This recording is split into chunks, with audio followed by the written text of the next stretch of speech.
So it's 12:30, I'm starting.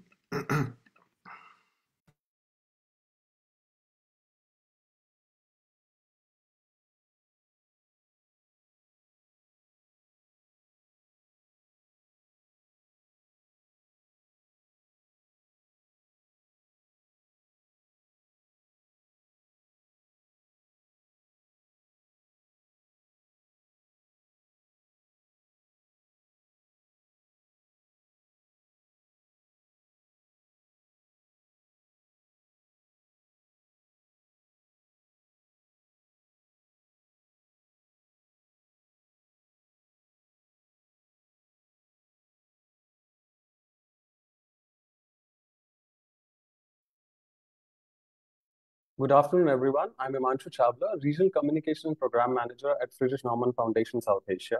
And it's my pleasure to extend a warm welcome to our esteemed audience, distinguished panelists, our moderator, and friends to our today's web talk, India Votes Inclusive Democracy 2024, which is organized in collaboration with our German office from the state of North Rhine-Westphalia and with one of our long-term and important partner organizations in Delhi, SMART, seeking modern applications for real transformation. As we gear up to 2024 general elections in India starting this week, today's web talk holds immense significance as we explore the critical aspects of India's democratic processes with focus on electoral procedure, participation of women and youth, and consideration towards minorities. Without further ado, I would like to invite Ms. Archana Kapoor, founder and director of SMART, to share her welcome remarks for this webinar. To you, Archana. Thank you so much, Himanshu. And this is actually not a thank you note, but I would like to thank each one of our panelists for joining us and Simi for agreeing to moderate this show. I can't think of a better panel, and especially, when we are going to polls in just 2-3 days. I think this is a very, very much needed webinar to understand from former Chief Election Commissioner, Mr. Qureshi, from Sanjay Kumarji, who's just come up with the survey, from Ankita. It's great. We are very, very happy to be here and partner with FNF. We also have this very long-standing 6-year-long relationship with FNF. SMART was the first organization to have built a game on Indian elections called the Poll, which was supported by FNF. The theme and the topic for today's webinar is also very interesting because we know that, when we talk about inclusive democracy, this is it lies at the heart of a thriving and just society, and India is the largest democracy where every individual, regardless of their background or identity, has an equal voice and can express their views through this very important thing of elections and going to vote. It affects our lives for 5 years and for many, many years, actually, in a certain way. And I'm really looking forward to hearing from the most eminent people what they think about the upcoming elections. How do you think it'll be a very inclusive elections where everyone will have the right to exercise their vote? We've heard several stories earlier where some people have been denied. I hope that this is more transparent, more accountable, and we can preserve our very, very vibrant democracy. So thank you so much, Himanshu. I also want to thank Dr. Klein for this, long-standing partnership and for working with us and for always supporting the work that we do. Thank you so much to FNF, all our colleagues there, and to Dr. Klein in particular. Thank you. Over to you, Himanshu. Thank you very much, Archana, for those rebutting comments. Now, we will hear from our moderator for today, Simi Pasha, an independent journalist and filmmaker based in New Delhi, known for her insightful reporting on politics, society, and gender, with renowned media houses such as CNN, IBN, Network 18, and India Today. She'll guide us through the engaging discussions during the web talk today. Simi, the floor is yours. Thanks, Himanshu.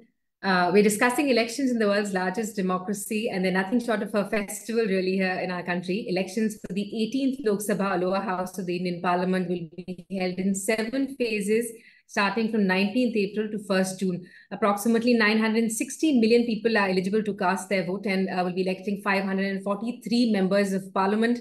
As we already know, Prime Minister Narendra Modi is seeking a 3rd term as a Prime Minister. And he's faced an opposition which is seen as fractured and united at the same time. Many say it's a battle between David and Goliath, and the battle obviously has everybody on the edge of our seats. Without further ado, let's get started. I want to introduce our panel. I have Dr. Shahabuddin Yaqub Qureshi, who is the former Chief Election Commissioner of India. He has featured twice in the Indian Express's list of 100 most powerful Indians. He's authored several books, including one titled An Undocumented Wonder, The Making of Great Indian Elections. This book, in fact, can be read as a textbook for understanding the complexity of Indian elections. I welcome you, Dr. Qureshi. Our second panelist is Professor. He's a political analyst and psephologist. He served as the director of CSDS, which is the Center for Study of Developing Societies. He currently holds the position of co-director of CSDS Lokniti program, which does research work on elections and democratic politics. Electoral patterns and voting behavior, two very interesting issues, are the key focus of his research. We're looking forward to a very interesting engagement with you, Professor Kumar. Thank you for joining us. And thirdly, we have Ankita Dhar. She's a young multimedia journalist with Behen Box. She reports on the intersection of gender, labor, sexuality, and education. Ankita and her team have been working on a feminist election newsroom, which is creating accessible voter guides to make people more informed. Thanks for being here, Ankita.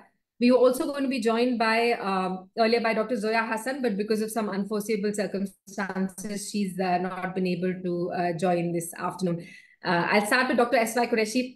Dr. Qureshi, the Indian elections are a mammoth exercise from the announcement of the Code of Conduct to voting in several phases across 28 states and 8 union territories, and finally counting and declaration of results. You've been the Chief Election Commissioner and you've handled the entire process from the inside. What, according to you, in brief, are the biggest challenges that the EC is faced with? Well, surely the sheer magnitude and scale, because almost 1 billion voters are involved, and we have to make sure that not one, I repeat, is excluded. Our spread is very wide. We have a polling station 1,200 kilometers from India's mainland and only 87 kilometers from Indonesia's Sumatra Island. There also we have to give as good an election as in Connaught Place of Delhi. Therefore, making it accessible to everyone, that is the biggest problem. And of course, keeping it free, fair, credible, safe, and free of hate speech, that will be the attempt of the Election Commission. Dr. Qureshi, a quick second question from you. The Election Commission's role is cut out. You said it's logistically a mammoth exercise. But, over the last few years, questions are being raised about the neutrality of the Election Commission. Why do you think that is? Well, there were some issues because the Election Commission or any institution at one particular point of time is the incumbents at that time. In 2019, India Election Commission came in for a lot of criticism. But before and after, actually, there was hardly any questions raised. So I hope that the present commission is conscious of this fact, and they will do a good job. They will restore the credibility, which was, of course, dented in 2019.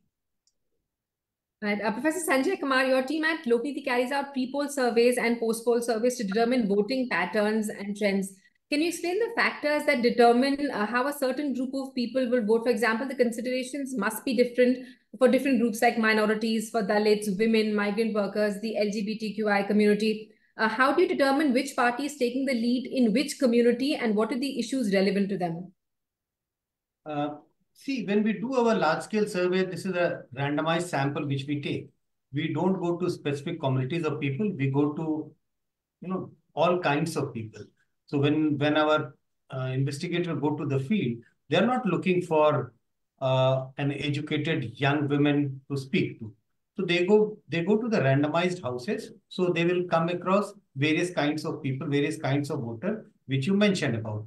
We don't ask different set of questions to different kinds of voters or different sets of voters, which you mentioned. We have a standard questionnaire, and that's all the survey technique all about. Standard questionnaire to be asked to all kinds of people, all kinds of voters.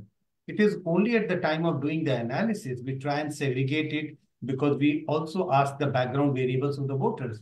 If my investigator comes to you, after asking all the opinion-related questions, he would ask for your age, gender, education, occupation, religion, caste, and various other things. So this is the data. This is how the data is collected for the 10,000, 20,000 sample which we do across the country, and we do the analysis the way you wanted me to present that, and we try and look at whether the concerns of people belonging to different religions are different, whether concerns of people belonging to different castes are different, whether voters belonging to different age groups, the concerns are very, very different. Normally, we don't find concerns of voters sharply different if we look at different sections of voters, except few. We can take few examples, but generally, you don't find huge variations in the concerns of the voters, whether they are young, old, men, women, living in rural India or in urban India. The biggest consideration of voting of the Indian voter is the party. 65% of Indian voters vote for the party. They don't even look at the candidate. Many don't even know the name of the candidate. I can bet that a very large number of people in Delhi this time won't even know the name of the candidate. The reason being very simple. Large number of candidates are new candidates. I think except one, the BJP has changed all the 6 candidates, and only one sitting MP is contesting election. Look at the other parties, the Congress and the Aam Aadmi Party. They have also put up new candidates.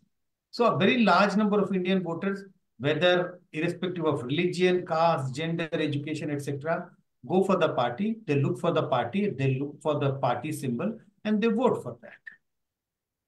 Okay. Okay, Ankita, this one's for you. A recent article published in the Hindu says that the Election Commission has recognized that people from urban areas, young voters and migrants, women and minorities form a big 300 million voters, and these are the people who did not cast their vote in the 2019 elections, a large percentage of them. That's almost 30% of the electorate which didn't cast their vote. Your recent article in Behan Box suggested that getting a voter ID is not a priority for the LGBTQI community. Do you think this is voter IDs not being a priority and voting not being a priority is the reason why a large percentage doesn't vote? Thank you, Simi, for the question. Certainly. So, in my article also, and in the Hindu article as well, what was revealed was that 30% of the electorate did not vote in 2019. So we further investigated it by looking at certain sections of the community, mostly marginalized sections, looking at trans people within the LGBTQIA community, migrant voters, student voters, women, young women voters. And what we found is that accessibility is a problem. More than voter awareness, more than voting being a priority, it is accessibility that is the problem which is deterring these people from voting. For instance, in India, there are 450 million internal migrants. And that is the data that the census of 2011 gave us. In 2024, that data is going to be way more than that. For those migrant workers, there are no plausible means for them to vote. So what happens to that section of the electorate who cannot cast their votes because they're informal workers, they're seasonally employed? Similarly, for transgender people within the LGBTQIA plus community, the problem is that if they want to vote in their preferred gender, then their voter IDs need to reflect their preferred gender. It needs to reflect their preferred name.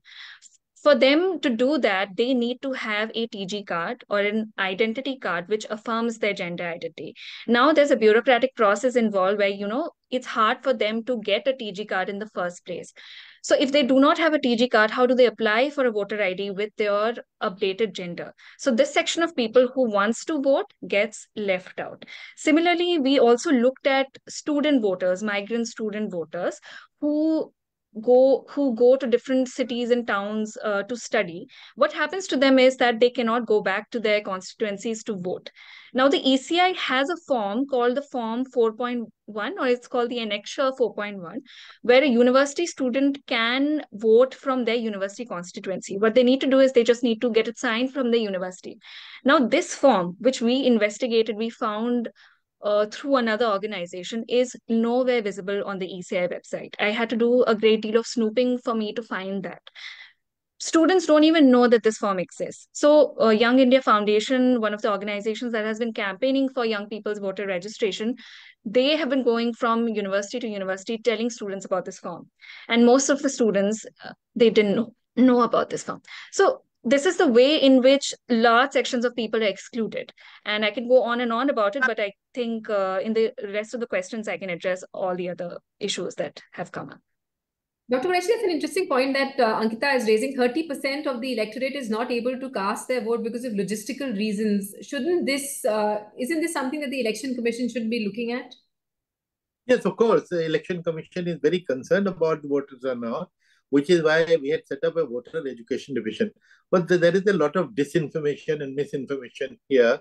One, when I was in the Election Commission, we received a representation from transgender community that they are not able to vote because of a Form 6, which is for the new voters. It says that your name and your gender, male and female, were the two options given. Instantly, believe me, it took us 30 seconds to decide that we create a third gender, and we called it other, and we introduced M and F and O, and transgender community celebrated. It was reported in the newspapers. A few years later, it went up to the Supreme Court in another context, and Supreme Court also upheld the same thing, not an appeal against our order, but separately.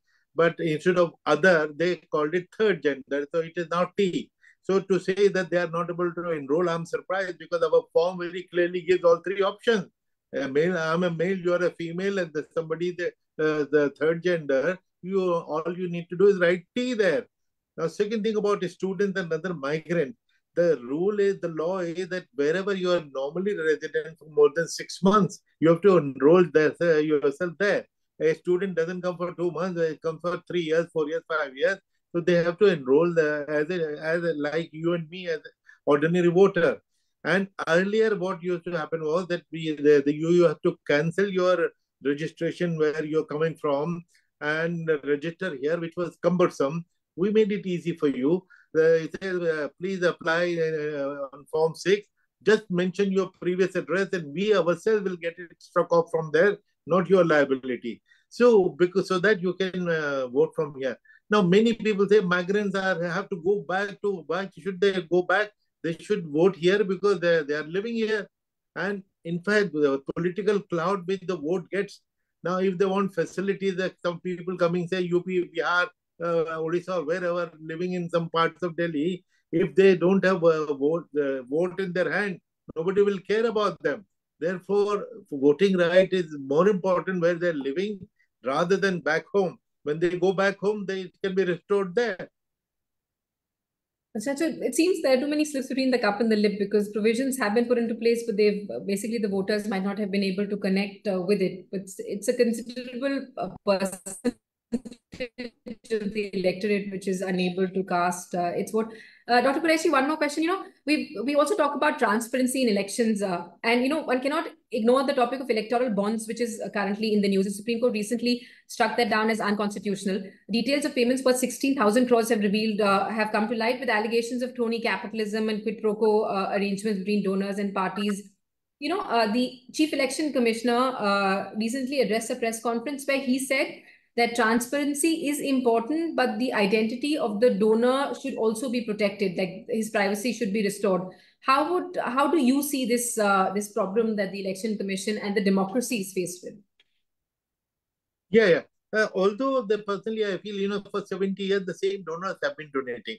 And they never complained about transparency or secrecy. They were donating, and they're smart enough to donate to all political parties. They were donating to rivals. So whoever comes to power, it didn't matter to them. So suddenly, why they got interested in secrecy, I failed to understand. But doesn't matter. Granting them that, I have offered a solution. Recently, I wrote an article after the electoral bond judgment in the Supreme Court, because the skeletons will keep coming out of the cupboard of many people. The debate will go on. I said, what now? What is the way forward? And the way forward is create a national election fund. Donating to national election fund, nobody will be scared. All the donors will donate to, all corporates will donate to national election fund, from where the money will be distributed to political parties based on their electoral performance. Because they have to be serious people, otherwise all kinds of bogus organizations will mushroom. So based on political performance, their money will be distributed. One formula which I have been mentioning for 20 years, 15 years, but now our government will have to take it seriously. 100 rupees per vote. Now, if you we can make it 150, 200 rupees per vote. So that will add up to about 6,000 crores or 12,000 crores. And that is the money which all political parties, with all the bullying and arm twisting and corruption, they raise, as they report to us, that they can raise 6,000 crores by all kinds of dubious means. Here they get it by check with grace. So therefore, this National Election Fund, which is used in 70% of European countries, and if it is working there, why will it not work in India? So that's something which I have been suggesting, but at least for the first time, it is now being discussed. For 10 years, it was not discussed. It's actually a very good idea, and it'll make obviously the process more transparent also. Professor Sanjay Kumar, because of the revelations that have come to light right now, I want to understand if you think the electoral bond scam, as it is being known now, will be affecting voting patterns this election season, or do you think that there are more pressing matters like employment, corruption, poverty that will determine how people cast their votes? At the moment, it's very difficult to say what will determine their voting choices. But my own sense is that the electoral bond issue is not an issue which is finding resonance on the ground. Prime Minister Modi is campaigning or attacking hard on the opposition on the issue of corruption. So corruption is an issue, both if you look at the campaign tone. On one side, Prime Minister Modi is trying to attack the opposition alliance, the India alliance, which he refers to as an alliance of the corrupt political parties, corrupt leader. At the same time, the opposition parties and leaders are also trying to pick up the issue that you look at the issue of electoral bond. BJP has been able to receive money by arm twisting some of the companies. But if I look at this issue, generally people are not very bothered about this issue because normally people think it is acceptable. This is nothing new. Two things make it dilute the issue. One, all political parties have received money through electoral bond. So people think what is new about that? That all political parties have received money. Second, people also believe that this is nothing new. This has been happening for a very long time. Political parties have always received money from business houses. It's only at this moment that we have come to know that which party has given, which company has given money to which party, which was kept hidden by, the rule which was inappropriate, which seemed inappropriate, which has been now struck down by the Supreme Court. So this is the electoral bond as such is not an issue on the ground. Yes, corruption is an issue on the ground, but even on this issue, BJP scores much better compared to the opposition parties because Prime Minister Modi keep referring to the opposition leaders as corrupt, opposition parties as corrupt. And one big asset with Prime Minister Modi is that he himself remains to be seen as an honest. So whatever he says seems to be more convincing to the people compared to what the leaders of other opposition parties say. Prime Minister Modi has been talking about it. Prime Minister Modi has been talking about it and talking about the electoral bonds issue, and he says because of the electoral bonds, corruption has come to light. But fact is that his government fought in the Supreme Court against revealing the identity of the donors. Yes, it is true. But as I said, you look at the big narrative. First, who is saying what? It is about the faith on the person, and then whatever is being said by that person is related to that. So if you know that somebody has a habit of speaking, if you don't trust the person, even if he says the right thing, good thing, people don't trust. If you trust the person, if you have faith in that person, even if he tells lies, that is what people are ready to accept. So it is true that we know the legal situation about that government fought against. The issue was raised by ADR in the Supreme Court, and the government was fighting against that. But these are nitty-gritties which people don't understand. People go by the overall perception, and the overall perception is that the parties in opposition, whether we are talking about Congress or other regional parties, they seem to be more corrupt than the BJP. That's the narrative which goes down well in the minds of the people, or more. That is the narrative which is brought by more people on the ground compared to the narrative that BJP is more corrupt compared to other parties. All right. And Ankita, does corruption lead to further marginalization of communities that are already struggling to find a voice in the political system? I feel that more than corruption, the question should be about it's more of a structural issue. Marginalization is happening anyway. It's built in the system. Our welfare schemes, all our systemic provisions that are in place are created in a way that always will disprivilege the marginalized. So more than a corruption question, it's a structural issues thing. That's what we have also tried to within our media house. That's also what we have tried to look at constantly. And I would also like to respond to Dr. S.Y. Qureshi about how, like transgender people, there is the option of, T or the other gender for them to tick that. So here, this is an instance of how structural issues come in. Because even if they tick on a T, what happens is they will have to upload a gender certificate or any certificate that affirms that they are a transgender person. You cannot self-declare. That the provision doesn't exist yet. In the ECI website, I've gone through the website, it doesn't exist yet. So this is the structural marginalization that I'm talking about. More than corruption, this is the issue.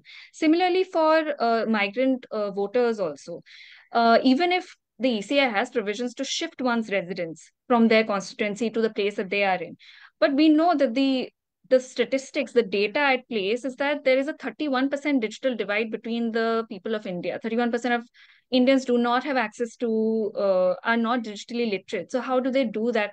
How do they register? How do they shift that vote? This is not me saying, this is the Oxfam report saying.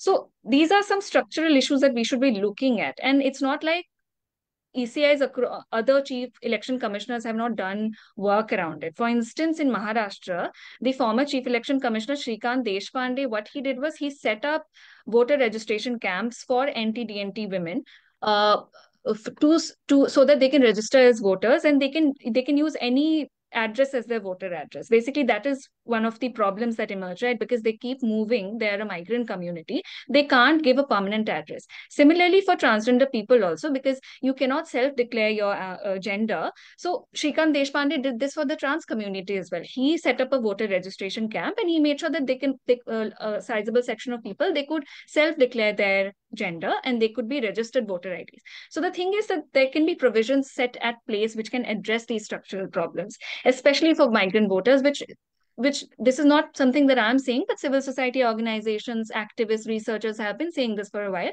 that there should be the provision of postal ballots so that they can vote from anywhere that they can. Currently, NRIs have access to postal ballots.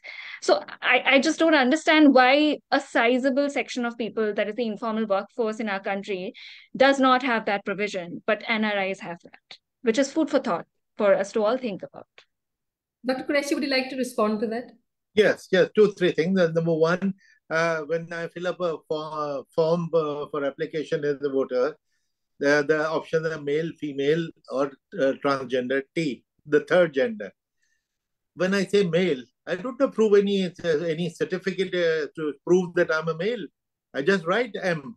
So in this case, although they only have to write T, what certificate is demanded from that? I really don't know. And it doesn't have to be on the website. Just read Form 6. If Form 6 has a column called T, which is the third gender, that is enough.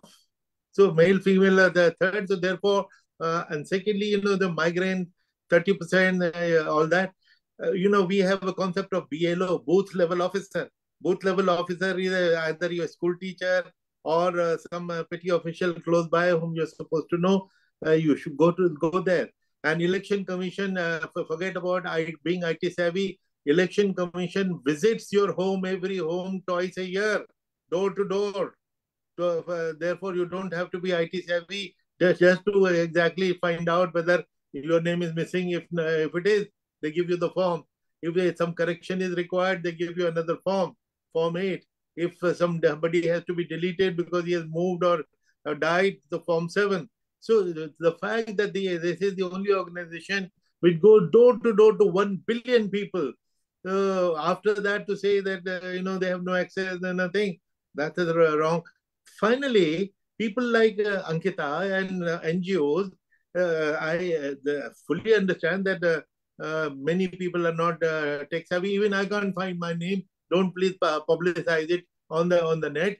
But there are some people, some young people in every neighborhood who should do this job.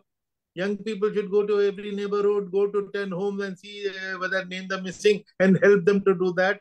We have been appealing to young people to volunteer.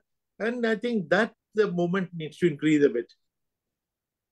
Well, that's just civilian help is always welcome. Dr. Qureshi, one more question. You know, the model code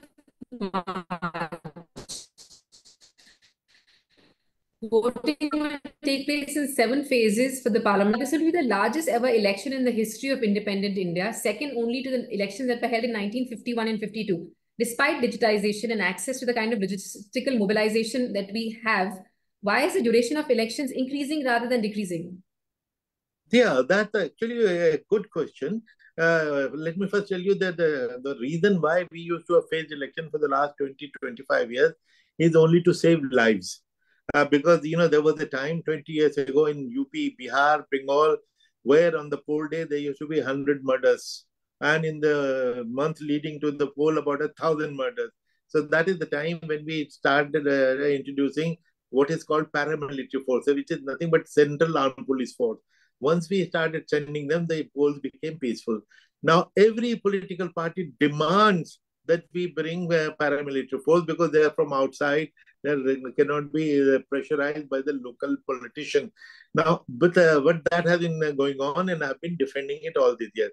But lately, in the age of social media explosion, it is now becoming counterproductive because, you know, our forces move in 3 or 4 days, but the gundas move in for 3 to 4 hours, and therefore they can create a problem. And at the same time, the social media, the way they spread the fake news, hate news, they can, social media can set the country afire in 5 minutes by giving a false news. Therefore, in this age, it is better, safer that we finish the election in 1 day, which is possible, and 30, 32, 33 days, we are out. That will be the best. And the government, which itself has been demanding simultaneous election because of prolonged election, everything comes to a standstill. Why are they encouraging a prolonged election? Why did they not press for a shorter election? In fact, these phases, we never had so much gap, 7 days and even 12 days gap between phases. Our effort was, the phases were essential because the forces were limited. We had to circulate them. But our effort was not to make it more than 4 or maximum 5 days. In this case, minimum is 7 days and maximum 12 days. What is this happening? I don't know what is the reason. I don't have full fact. Full facts must be before the commission. But you have raised a serious issue which needs an answer. And I do feel that in the social media age, particularly, one-phase election is the best thing to do because safety factor. You might say that since we introduced it for safety, there are 100 other measures we have taken for safety. For instance, the 3-4 months before the election, we start going and review with the police captains how many non-bailable warrants are pending. The non-bailable warrants mean murderers, dacoits, kidnappers who are missing, and police say they are not traceable, whereas they are appearing on page 3 every second day. So then we call the SP. It actually shows the list. 200 people, 300, 500, pending for 6 months, 1 year. We tell them, if in 15 days you don't find each one of them, look for another job. And all of them are found. And then we ask people to deposit their arm. We have started doing vulnerability mapping of every village. Who are the criminals? His name, his father's name. Who are the people is going to attack? We have all that. And we have, can you imagine, Simi, 100,000 video cameras are chasing all the candidates all the time, 24/7. So if they had any intention of committing crime, they cannot. So we have taken so many measures for safety of elections that the phased election and paramilitary dependence can be done away with. And shorter election will give you a peaceful election and without hate and all the negativity which is spread by social media. Now, very good suggestions coming from you, Dr. S. Qureshi. I think the current election commission needs to take note of these suggestions and also explain why such a long election is being held this year. We also, this webinar, we've got audiences and we're asking participants to pose questions to our panelists. We've got one question for Professor.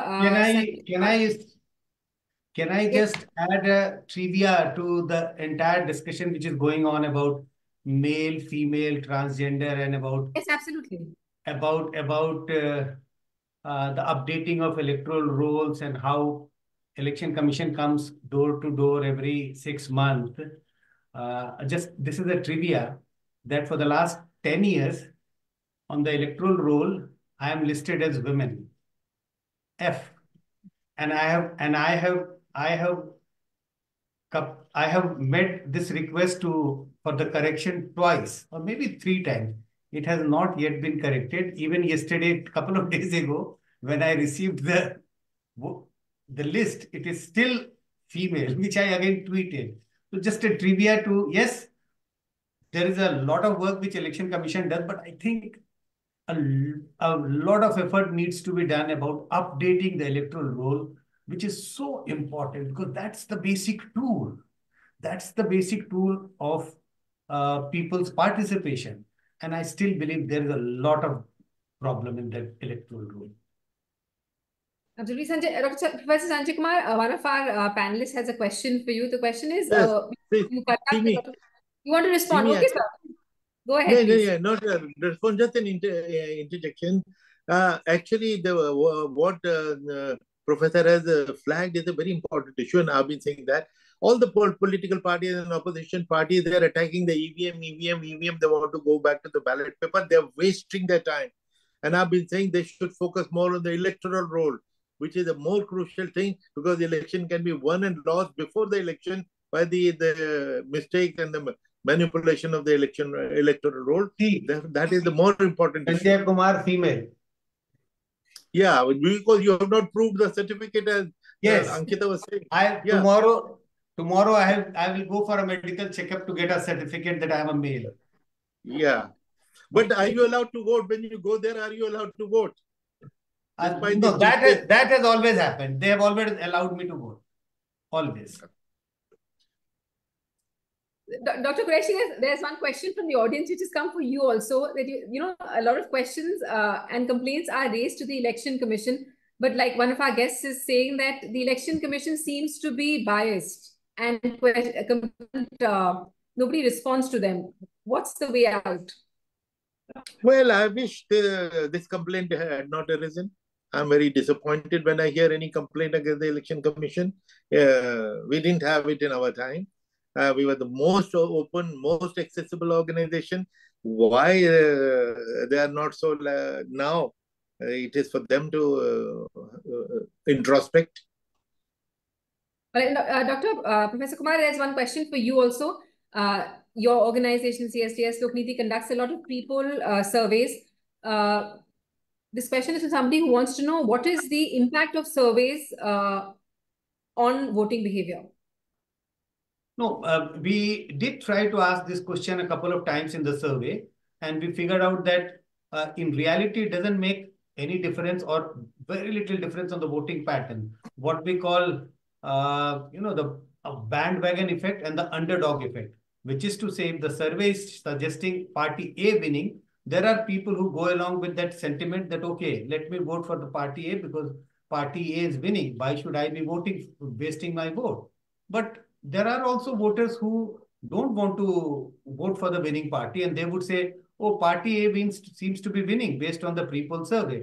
So I should be supporting the party which seems to be weaker. So it has both the kind of impact, but on a very limited, tiny section of voters. It has an impact on a very tiny section of voters. Yes, people read it with an interest, but I don't think that it is making huge difference on the voting choices of the people. Yes, Dr. Qureshi. If it makes no difference, why do people spend their money on conducting these bogus surveys? It's not going to make any difference. And to say it doesn't make a significant difference, I don't buy that. The law is undue. If even one person is unduly influenced by misinformation, that is killing the purity of the electoral process. By that logic, we will have to seal everybody's mouth. All journalists, all analysts, all academicians, everybody. No, just a minute, Professor. You cannot be so cynical because there's a few years ago I saw a News Nation was a news channel where for 5 hours I saw an expose of these pollsters, not CSDS. Let me make it clear. 11 of them, they were all admitting how they manipulate the data and they would not let go a client. For instance, one client said, I want you to show me winning 200 seats. So he says, we have already promised it to another party. So the guy started going away. He says, oh, wait. We'll find a way. What we'll do is we'll form another company. That company will show you winning 200 seats. And then we have 2 editors in our pocket. They will be discussing on the TV channel which survey is a better survey. So, this kind of thing, it was called Operation Prime Minister. The fact that they themselves were explaining how they manipulate. So in that situation, research is a good thing. I did my PhD. Election Commission does surveys.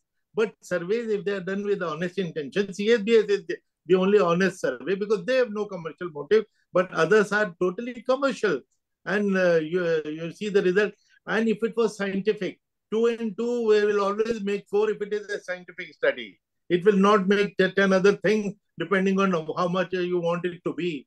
So therefore, Professor, that was a bit cynical from you, not acceptable, not from you.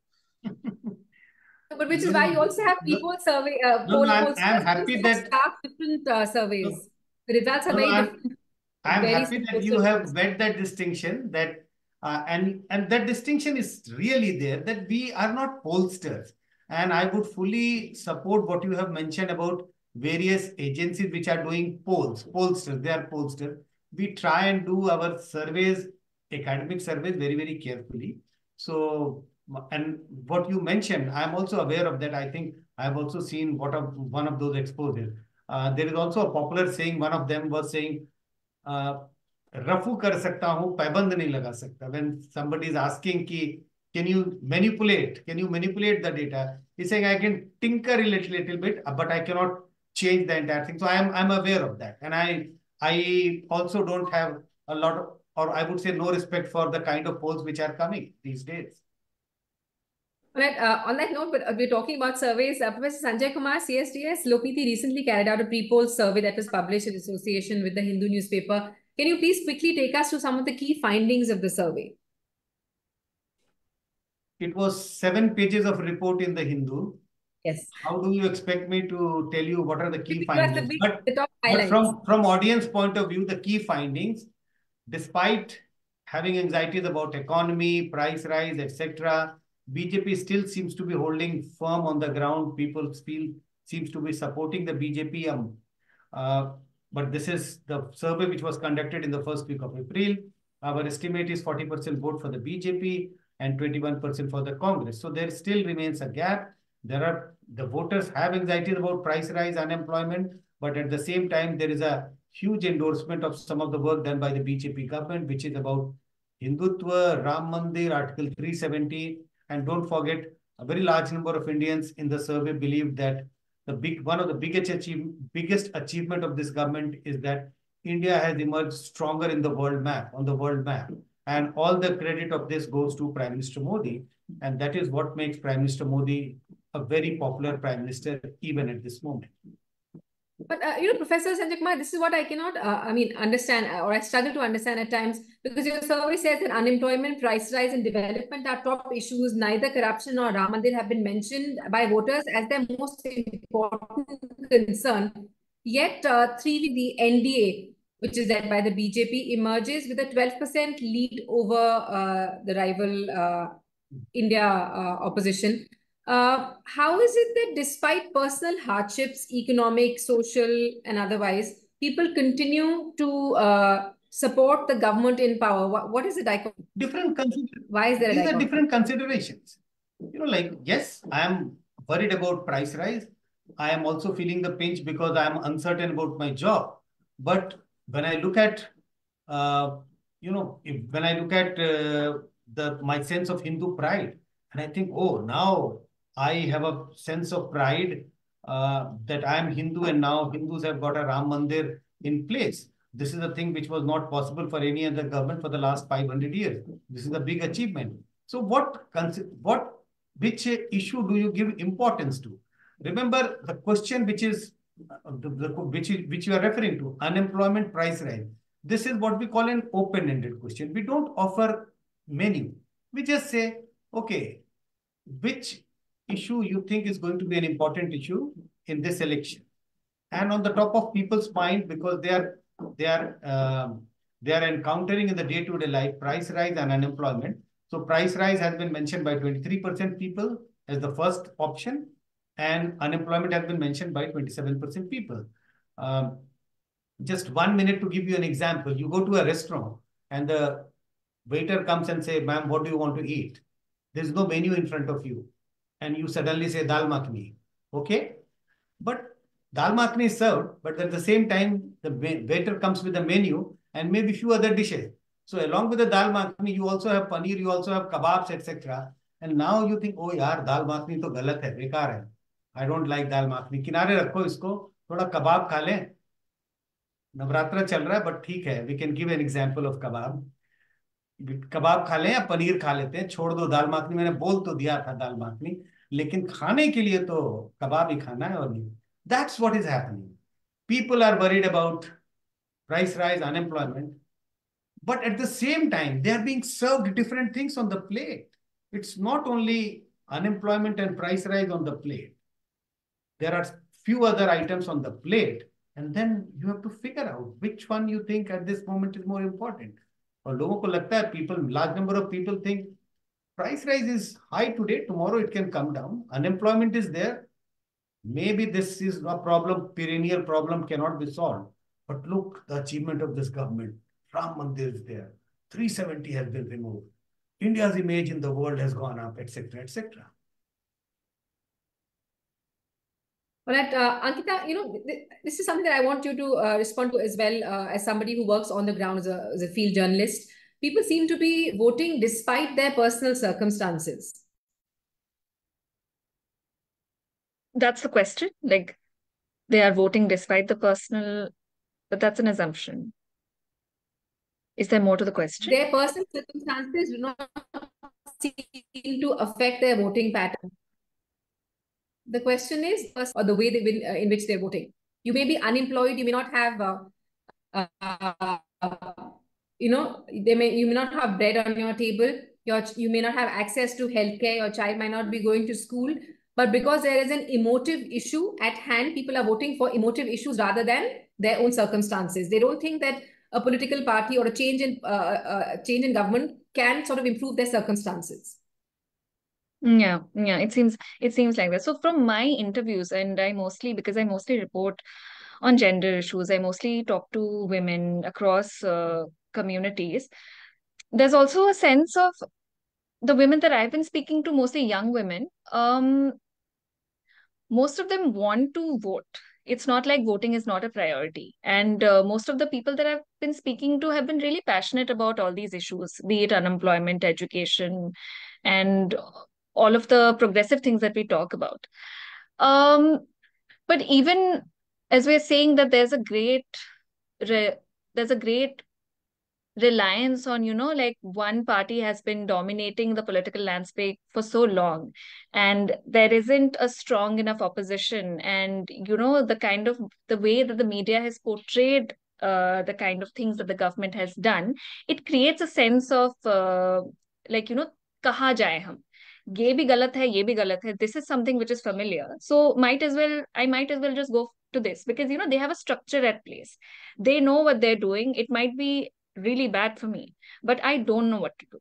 And there's also a sense of within like women voters, if I'm talking to, say, informal workers or migrant workers, because they're so tied up in their work, right? Because the working conditions are really horrible and they don't have time to engage with these political debates like we do, analyzing pre-poll, post-poll, all of that.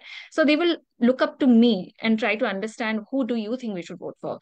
Because for them, things don't really change. Be it the Congress government, be it the BJP government, working conditions are awful. Minimum wages are not being paid. So it's also the kind of education that people have around these issues, which do not really reach people on the ground. It's not, and the media which does reach on the ground, or even like the presence that big media houses have, which we have to agree it does have that presence. We know what kind of narrative it spreads. We know that it will only talk about Ayodhya. It will only glorify a certain kind of narrative, and other issues will take a backseat. So, because mostly what seems to be the problem is that in the last 10 years, there's been so much inflation, people's wages have not increased. These are dire conditions. But what's very concerning is that people will still say that, I will just probably vote for the ruling government because we don't see any other way about. All right, Ankita, I have one quick question for you. The CSCS Lokniti poll that Professor Sanjay Kumar's organization did, the results came a few weeks after the International Labour Organization revealed that more than 80% of India's unemployed workforce comprises of youth. It said that when it comes to job accessibility, again, CSCS Lokniti survey found that 67% Muslims, 63% Hindus from other backward classes, and 59% scheduled tribes face difficulties in accessing the job market. This roughly is also the same group about in your article in Behan Box, which is missing from the group that goes to vote. This is 30% of the people, voters who are not casting their vote.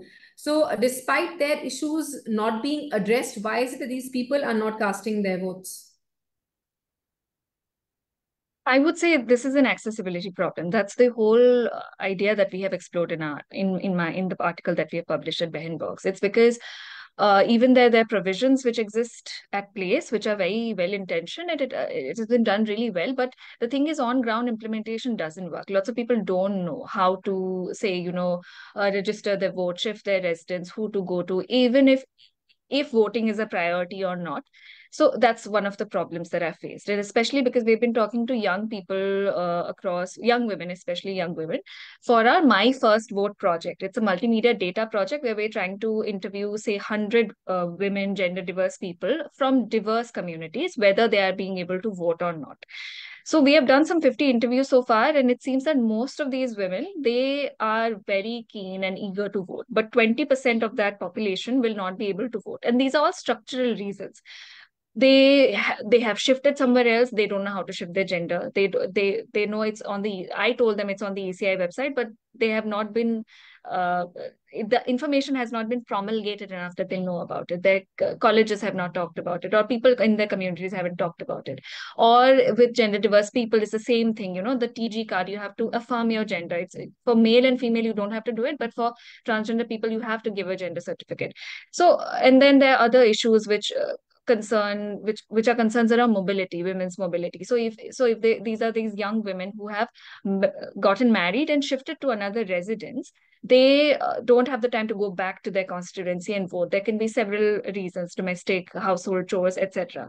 So there's so many other structural problems which plague these sections of people, and that's what we should be looking at. So I wouldn't say that voting is not a priority for this section of people. I would say that, like I'm saying constantly, that it's an accessibility issue, and there's also a sense of apathy because of all the news that has been circulating lately about the transparency about the EVMs, the transparency about the electoral process, which we have also been discussing. So a lot of young people have also come up to me and said that I will probably just click on a nota, because it really doesn't matter who I'm going to vote for. And like eventually this thing is going to be rigged. These are also the narratives that are being like played around. Yeah. All right, we've got a question from one of our audiences. I'll put that to you first, Dr. Sai Qureshi. Do you see foreign attempts to influence Indian elections like other countries have seen? For example, there are allegations in the US, also other democracies like Germany. Does India face these kind of allegations? No, we haven't, but the concern is very serious, and there is an institutional problem there. The Foreign Contributions Regulation Act prohibited any money coming from abroad. If you have to accept 100 rupees from your brother from London and put it in the bank, you will go to jail. But if $1 million come to a political party, nothing happens. So this amendment in law with the retrospective effect of 42 years has in which both Congress and BJP are guilty. Now, this is not acceptable. This is extremely serious because foreign interference in election is a reality. The two superpowers, the fact that Russia could interfere in US elections, to imagine that our hostile countries would not interfere in ours is living in a fool's paradise. The fact that we have enabled it. Now, in fact, when I was reading the initial figures from the bond, we even came across, I don't know whether it was contradicted, that there was some contribution from Pakistan. So how can you allow foreign funding to come in, which is not allowed to individuals? It is totally unacceptable. That reform or the deform should be undone. One more question to you, Dr. Qureshi. I also want Professor Sanjay Kumar and Ankita to respond to this. One of the members of the audience has asked, India has one of the most advanced ID card systems in the world, which is Aadhaar. So why not link voting directly to Aadhaar instead of having a separate ID for voting only? This is from whom? This is from one of the people who's one of the participants of the webinar. Who are you asking? Who are you asking? I'm asking Dr. Qureshi, I'm asking you. Do you think it's a good suggestion? Yeah.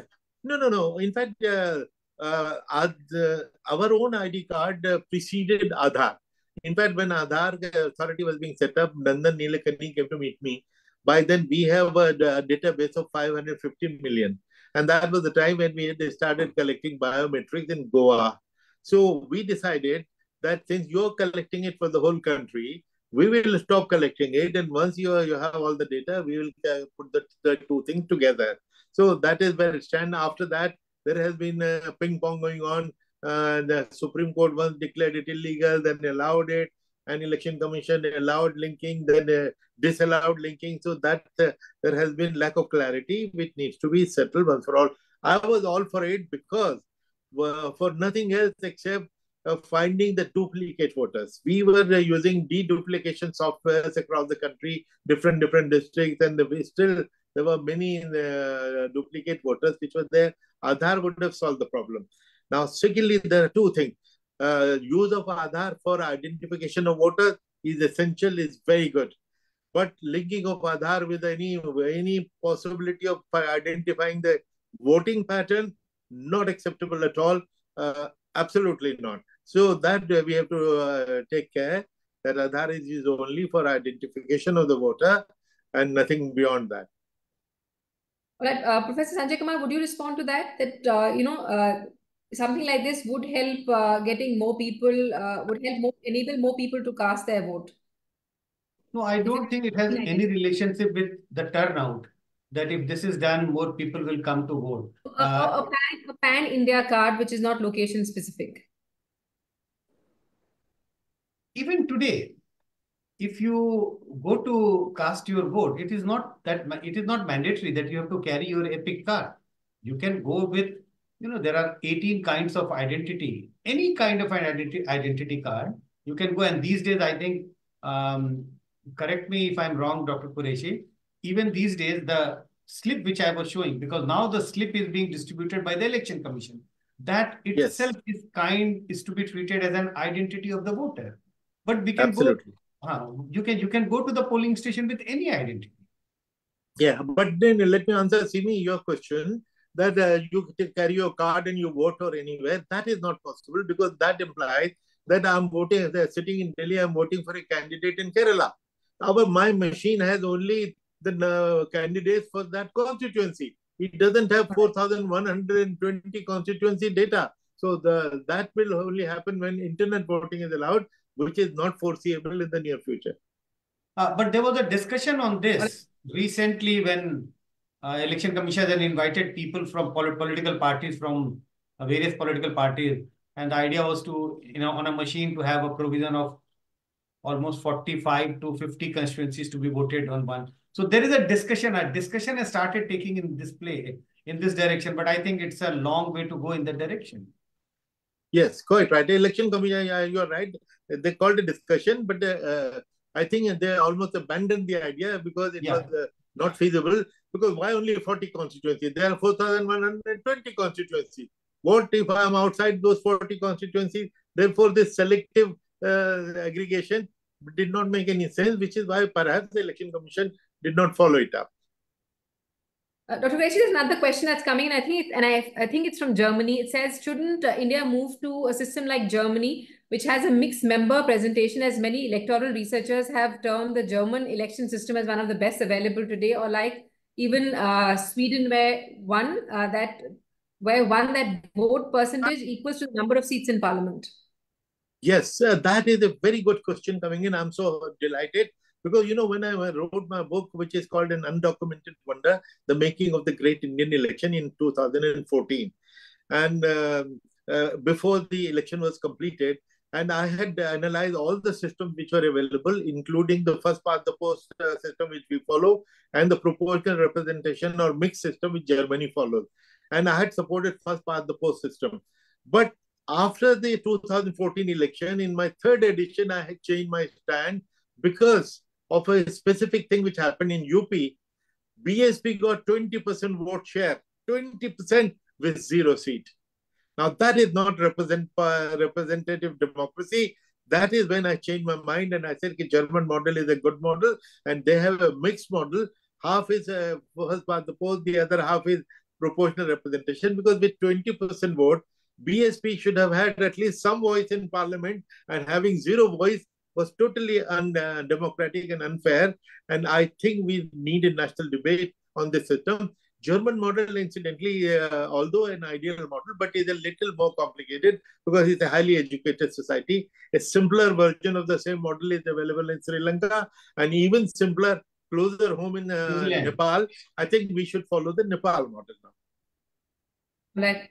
Professor Sanjay Kumar, one question's come for you. It's from Christian. The question is, are the television channels the main source of information for the masses? Are they independent or mainly influenced by the BJP?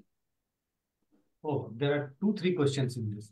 Are they independent? Yes, technically they are independent. Are they influenced by the BJP? This is a chart which is being leveled against many television channels, that they are influenced by the BJP. The third part of the question, which was the first part, is television the main source? It is one of the important source of information, but I think still, the door-to-door or the gossip, your close circle, whether it is friend, family, neighborhood, etc., that's an important source of information about politics and about other issues. So television remains one of the important source, but not the most important source of information. All right. Dr. Qureshi, there's one question from for you that's come. It says, how can hate using religion in speeches by politicians be checked? Well, that is a very, very serious issue. And of course, we have a model code and we have all the laws of the land. Indian Penal Code, Representation of People Act, which prohibit all this. It's a question of enforcement and vigilance. So how the strict Election Commission is, it is for them to demonstrate, and we are all watching. All right. And Professor Sanjay Kumar, this one's for you with regard to, voting patterns in South India and North India. Do you think that people vote differently, or do you think similar voting patterns in the country? No, first we should recognize that people vote differently when they have to elect a state government and if they have to elect the central government. And there are enough examples of that how people have voted differently. Say, if you look at the 2018 assembly election in Madhya Pradesh, Rajasthan, Chhattisgarh, and immediately after that, within 6 months of time, when in 2019 Lok Sabha elections, how the people in these 3 states voted very, very differently. And there are many examples of that kind, Delhi, etc., etc. South India and North India, I think it's about the choices. In the North India, it is more a contest between the BJP and it's more bipolar contest between BJP and Congress. And in the southern state, you have a very strong regional parties. Also because southern states have a different language. People speak a different language. People have very distinct culture, tradition, food, language. So there are parties which are more caste-based. A very large number of parties you will find, say, in Tamil Nadu or in Kerala, etc. So in that respect, people vote differently. If you look at the electoral verdict, Andhra, 2 regional parties. Telangana, 1 strong regional party. Andhra, all strong regional party. In Kerala, there are large number of regional parties. Yes, Congress is present there, left is present there. So that is why the choices are different, and we can see the aggregate, the output is that it looks like people in South vote differently compared to people in the North. Professor Kumar, there's another one for you. It says, what is the effect of election rallies and roadshows during elections? Does it affect voting pattern? And also, there are allegations of people who are coming to rallies being paid a lot of times by political parties. Does that affect their voting? Not all who come to for the rallies are paid, but yes, large number of people are paid, or at least they are facilitated to come for these rallies. Facilitation means, transportation has been arranged, bottle of water, food to eat, etc., etc. So some investment parties make in order to bring crowd to the rally ground, whether it is cash, kind, etc., etc. The Padyatras and the big rallies, the road shows, I think these are important to let voters know that the party or the candidate in a serious contest. I don't think that it makes such an impact that it sways the voters in favor or against a political party. But you might say that if that's the logic, then why political parties are indulging into road shows and big rallies? It is to create an atmosphere. You have to let the voters know that you are in serious contest. We have not given up. That is the importance. Perception. And I said, perception is the most important thing in Indian election at this moment. Even if you are corrupt, but if the perception is created, you are an honest man, hardworking, you can mobilize votes. All right, we're almost nearing the end of our webinar. Ankita, I'll take one last question from you. What, according to your research and according to the field work that you do, are key issues of marginalized communities that are never taken up and are unlikely to be considered because they aren't a political priority? Thanks, Simi. I think I've spoken about a few of these marginalized communities, like gender diverse people and say students, migrated students. I'll look at some other sections of the community. One is persons with disabilities. Now, the ECI has made a lot of provisions for persons with disabilities in terms of its Saksham app and making it accessible, creating ramps, etc. It has a whole accessibility checklist. But when I've spoken to people on ground, when I've spoken to experts, they've told me that most of these accessibility checklists, they're not functional on ground. For instance, if someone requests for a ramp, a PWD voter, in many cases, the ramps will be created in a way which are not completely functional. There will be gaps between the ramps, or it will be too steep. So now, how does a PWD voter use that ramp? So it's mostly about on-ground implementation. So while it is a sizable section of people, or it is something that the ECI, something that the government or our country looks at as a possible, it's a voter base. But what happens on ground is very different, especially in terms of disability. There's a kind of idea around a certain kind of disability. So we look at physical disability. We won't look as much into intellectual disabilities. We won't look so much into psychosocial disability.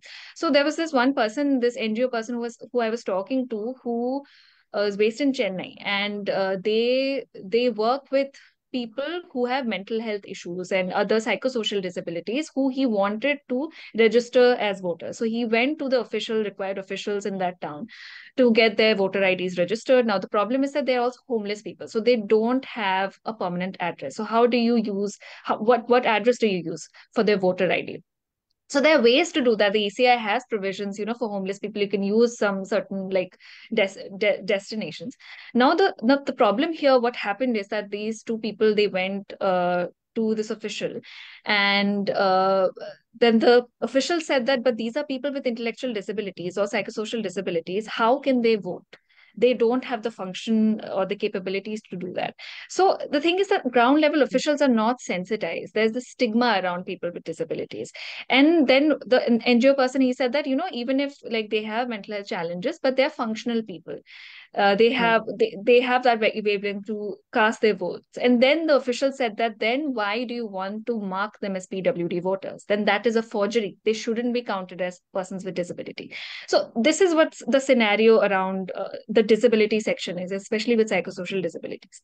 Then if we talk about migrant voters, which I've spoken about at length, is that I don't understand. There's 450 million internal migrants in the country. Why are there no provisions for them? Like the postal ballot system, which has been time and again spoken by people to exercise. Why is that not something that is done? Apart from that, I've spoken to also experts and NGO persons and researchers who have been working with anti-DNT women in Maharashtra.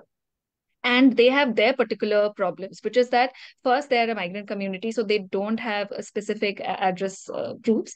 And second is a lot of patriarchy also plays into accessing their voter IDs, which is that if sometimes families, they will not put their daughter's name in the voter rolls because the daughters will eventually get married. So their names will change. So why will you put their names in the voter rolls? And then what happens is when they get married to their in-laws, the in-laws will not put the wife's name in the voter rolls because until and unless the wife has conceived a son, because if the wife has not conceived a son, then he will divorce her and then like get someone else. So this is something which happens at length in many communities. This happens, and these are just the ground realities. And how do we imagine our processes to address these bits, because they are also political citizens, they also need to be enfranchised. So that's mostly what I found. Thank you so much. Thank you, Ankita. Thank you, Professor Kumar. Thank you, Dr. S.Y. Qureshi, for joining this webinar. I would also now like to hand over to Dr. Carsten Klein. He's the Regional Director of the Friedrich Naumann Foundation, South Asia. His professional career has always had an international dimension. Before his stint in India, he was managing the department responsible for the international business of the Federal Employment Agency in Germany. He's been living in India for the last 3 years with his family. Over to you, Dr. Klein. Would love to hear about your Indian experience and observations about our democracy. Yeah, so thank you very much, first of all, to all of you for this extremely insightful and inspiring discussion.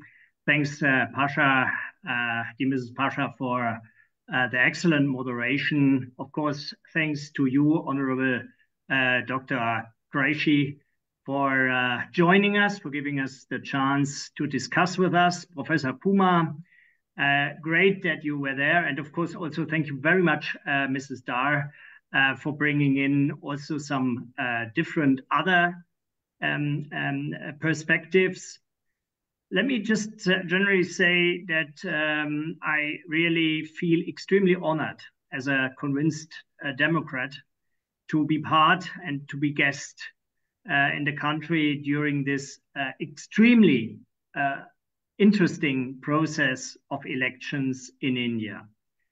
And I think that that interest is reflected by many people around the world, because India, and I'm very, very much convinced about that, is really a positive role model for many also democratic states and other states who are still in the process of learning about democracies and the processes behind it. And I find it extremely relevant that political foundations like the Friedrich Naumann Foundation, as of course also the other parliamentarian foundations from Germany, that they take the opportunity and really reflect on this enormous democratic process, especially in times when democracy all around the world comes under enormous pressure. So again, thank you very much. Let me and allow me to also emphasize my particular thanks again to our esteemed panelists. We as Friedrich Naumann Foundation will definitely continue with articles and with get-togethers.